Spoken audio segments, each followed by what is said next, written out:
Salam sejahtera bagi kita semua. Apa kabar di hari ini? Diharapkan kalian semua dalam keadaan sehat-sehat dan senantiasa dalam berkat Tuhan. Sebelum lanjut, di subscribe, like, dan komen channel ini. Untuk mata pelajaran IPS, khususnya ekonomi dalam implementasi kurikulum Merdeka, kita akan lanjutkan materi kita yang sebelumnya kita telah pelajari poin 2, kebutuhan dan kelangkaan sumber daya. Dan sekarang kita lanjut di poin ketiga, cara bertindak ekonomis, skala prioritas, dan literasi keuangan. Setelah kalian belajar tentang kebutuhan dan keinginan, kalian akan menemukan adanya ketimpangan antara jumlah kebutuhan dan alat pemuas kebutuhan. Kondisi yang menunjukkan ketika manusia tidak mempunyai cukup sumber daya untuk memuaskan semua kebutuhannya disebut kelangkaan. Jumlah kebutuhan manusia lebih banyak dari jumlah barang dan jasa yang tersedia. Ilmu ekonomi menawarkan solusi untuk mengatasi berbagai masalah atau tantangan tersebut. Tindakan ekonomi rasional menuntut kalian untuk menentukan prioritas sehingga dapat meminimalkan biaya atau cost dan dapat memberikan keuntungan atau benefit.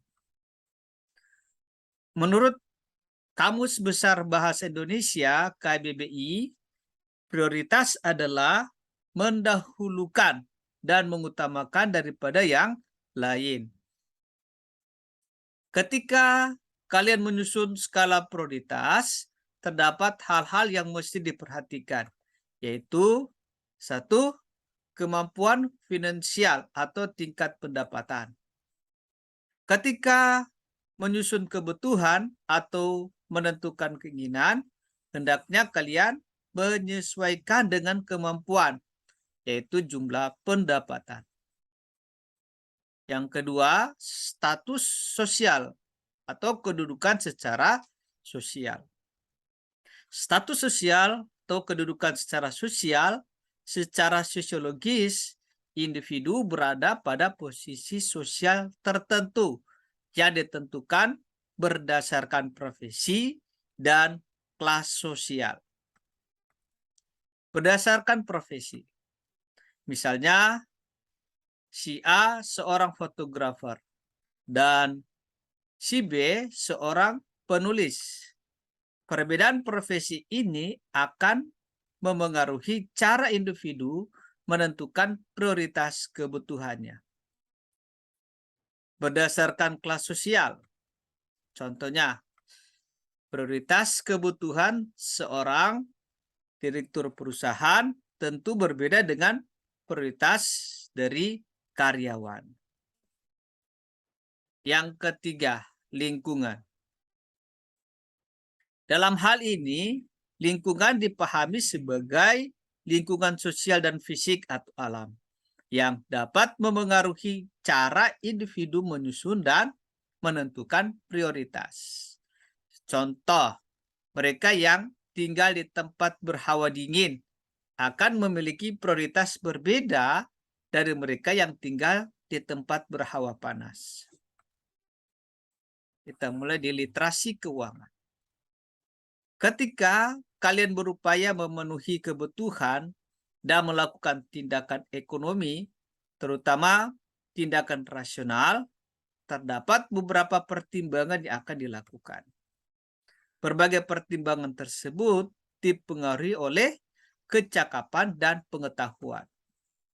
Literasi keuangan berupaya untuk mengatasi berbagai masalah terkait aktivitas ekonomi yang berisiko dan tidak jelas.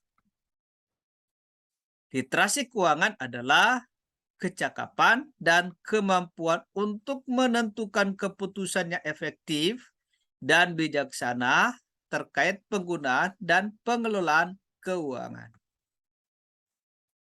Ketika kalian berupaya memenuhi kebutuhan dengan melakukan aktivitas ekonomi, literasi keuangan sangat dibutuhkan.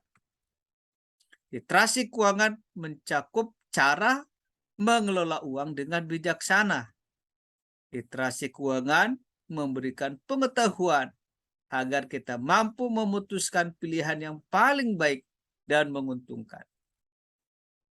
Literasi keuangan erat hubungannya dengan pengelolaan keuangan yang baik. Terima kasih, demikianlah materi kita telah selesai. Tetap semangat belajar dan Tuhan memberkati kita semua.